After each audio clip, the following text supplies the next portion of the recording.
그 광주 전남 발전 연구원에서 하는 영역이 어떤 것을 확정적으로 정하는 영역이 아니거든요. 그래서 광주 전남의 통합을 위해서는 이러이러한 방법이 있고 이러이러한 과정을 거칠 수도 있다. 여러 가지 대안을 제시를 한 것이지 거기서 행정통합으로 가야 한다 이렇게 결론을 내는 것이 아니기 때문에 거기서 영역 결과를 가지고 이제 결국 어떻게 그것을 활용하느냐 하는 것은 광주광역시와 전라남도 간의 협의를 거쳐서 해야 될 일로 생각을 합니다. 행정통합으로 바로 가는 것은 사실상 여러 가지 큰 어려움이 있고 또 시도민들의 어떤 통합적인 의견을 모으기가 쉽지 않다 이렇게 생각을 합니다. 전남 광주의 행정통합 문제는 먼저 어떤 단계를 거쳐서 행정통합으로 갈 것인가 결국 경제적 공동체, 경제통합을 먼저 이루면서 그 다음에 2단계 가서 행정통합으로 가는 것을 이렇게 가는 길로 해야 된다. 저는 이렇게 생각을 합니다. 물론 그런 부분은 앞으로 더 논의를 하겠습니다만은 어떤 경제 통합을 통해서 서로 협력 기반을 만들고 공감대를 충분히 넓히고 이 정도 우리가 협력하고 한 몸으로 잘해 나갈 수 있다 하면은 행정 통합을 해도 되겠구나. 이런 공감대가 폭넓게 형성됐을 때 행정 통합으로 가야지. 그러지 않는 단계에서 마구잡이로 행정통합했을 때는 찬성 반대 갈등이 굉장히 커질 가능성이 많이 있기 때문에 저는 단계론을 전에도 주장해 왔고 앞으로도 그런 생각에는 변함이 없습니다. 이제 이 부분은 이제 그 윤석열 대통령 정부가 어떻게 생각하느냐에 많이 달라지는데요. 예를 들면은 공공기관 이전 문제도 대단히 중요하잖아요. 그런데 문재인 대통령 정부 때 공공기관 이전에 대해서 뭔가 하고 싶어 하면서도 사실 여러 가지 정책 과제들이 뭐 시급하게 검찰개혁 이런 부분들을 우선적으로 하다 보니까 뒤로 밀려서 결국 나중에 해보려고 하니까 시간이 쫓겨서 결국 못 했는데요.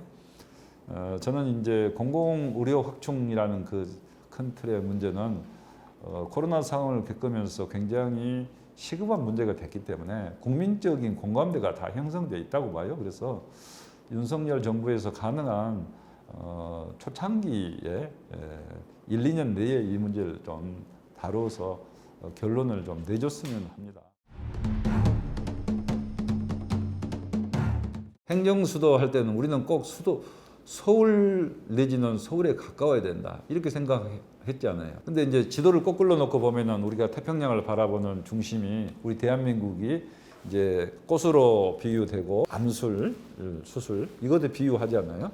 중국과 일본이 감싸고 있고 우리가 태평양을 바라보고 열려 있는 그래서 대한민국이 그 중심인데 그 대한민국의 중심에 가장 전초 기지가 될 수 있는 게 이제 남해안이고 그중에 결국 전라남도인데 우리 전라남도도 과거에 그런 생각을 강하게 주장을 못했어요. 행정수도가 충청권에 있는 것은 뭐 이왕 정해졌으니까 바람직했던 일이라고 보고 정말 그것도 충청권의 행정수도 정한 것도 역사적인 일이고 굉장히 어려운 일인데 했다. 그건 굉장히 큰 역사적 쾌거라고 생각해요. 공공기관 이전도 중요하지만 정말 신해양 관광수도, 문화관광수도를 남해안 남문권에 만든다는 그런 개념이 됐으면 더 좋겠다고 생각해요. 나라를 위해서 균형 발전을 위해서 합니다. 우리나라는 정말 균형 발전이 너무도 절실해요. 그런데 공무원님들, 중앙부처 공무원님들은 균형 발전에 대한 인식이 거의 없습니다. 제가 만나보면은. 저는 이렇게 방치해서는 안 된다고 봅니다. 결국 우리 인구 감소 문제, 저출산 문제도 이런 수도권 집중하고도 연관이 많이 있습니다. 사실은. 그래서 이 젊은이들에게 희망도 주고 나라를 근본적으로 대전환하기 위해서는 균형 발전 돼야 된다 그런데 윤석열 대통령께서는 그 부분을 강조를 하셔서 저도 대단히 좀 고무적이다 생각을 하는데 이것은 그냥 강조 정도 갖고는 안 돼요. 제가 볼 때는 대통령께서 계속해서 외쳐야 됩니다. 외치고 내각에다 그렇게 주문을 하고 공무원들한테 교육을 시켜야 될 정도 상황이라고 봐요. 근데 광주 전남 상생할 때 한 가지 조금 말씀드리고 싶은 것은 주로 광주가 혜택을 보는 방향이에요. 혜택을 보는 광주시 입장에서 자꾸 전라남도를 압박하고 강요하는 그런 뜨한 모습을 취하면서 상생의 이름으로 그렇게 하는 것은 저는 과거에도 바람직하지 않다고 그랬어요. 서로 상생이라는 것은 서로 잘 협력해서 서로 상호 이익이 되는 방향으로 가야 된다. 저는 이렇게 생각합니다. 그래서 과거에 광주 군공항 문제도 이것을 상생 아젠다로 넣어놓고 왜 상생이 안 되냐고 자꾸 하니까 다른 건 잘 되는데 광주 전남이 잘 되는데 마치 상생이 안 된 것처럼 그거 하나 때문에 그렇게 하니까 이런 과제들은 현안 과제로 해서 좀 별도로 다루자. 상생 과제로 하기보다 상생 과제는 양쪽이 다 혜택을 보는 과제를 상생이라 해야 되는데 사실은 광주광역시 입장에서 이렇게 전남으로 갔으면 하는 것이지 기피 시설인데 전남에서는 꼭 그것을 받아야 될 입장은 아닌데 이제 광주광역시하고 협력하는 차원에서 해준 건데 이제 그런 게 조금만 안 되면 상생이 안 된다 그러고 그걸 통해서 압박을 가하는 입장으로 이렇게 하니까 해당 지역의 분들이 굉장히 그걸 서운하게 생각을 합니다. 공공 문제하고 다른 문제하고 절대 결부시켜서는 안 되지만은 그런다고 해서 광주광역시에서 전남에 상생이라는 이름으로 뭘 던지기만 할 게 아니라 광주광역시도 뭐 도와줘야죠. 우리 전남 도민들을. 자 그러면은 무안국제공항 또 다른 데 이제 후보지도 있는데 군공항에 가면은 우리 광주광역시에서는 어떻게 도와줄 수 있습니다. 막 이렇게 해서 여러분 물건도 막 다 사줄게요. 뭐 예를 들면 농수산물도 우리가 대폭 소비해 줄게요.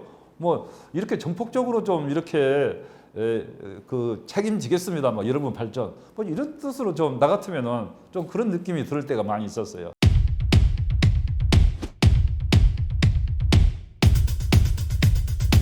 저는 앞으로 이 문제를 풀어가는 것은 광주광역시가 주도적으로 역할을 해야 된다. 자꾸 전라남도한테 물어요. 공무원 이전 어떻게 할 것입니까?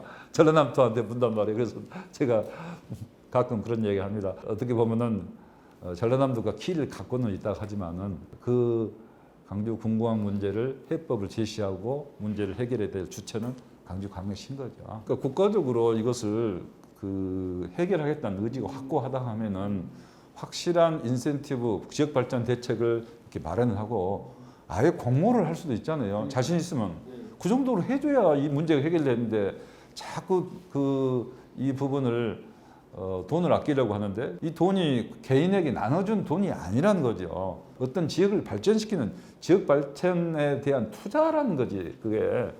그렇기 때문에 국가가 나서서 좀 강하게 해야 된다는 거죠. 그리고 이런 문제를 지방에 맡겨놓고 지방에서 합의하면은 도와줄게. 이렇처럼 무책임한 이야기가 없어요. 그건 중앙에서 하지 말아라. 도와주지 않겠다는 말과 똑같은 거죠. 국가와 광주광역시가 주도적으로 나서면 전라남도도 협력을 하겠다. 어떤 좋은 정책들이 있을지 그런 부분도 전라남도도 아이디어를 낼 수 있죠. 그렇지만 모든 걸 전라남도만 만들어내라 하면은 유치운동이 되어버립니다.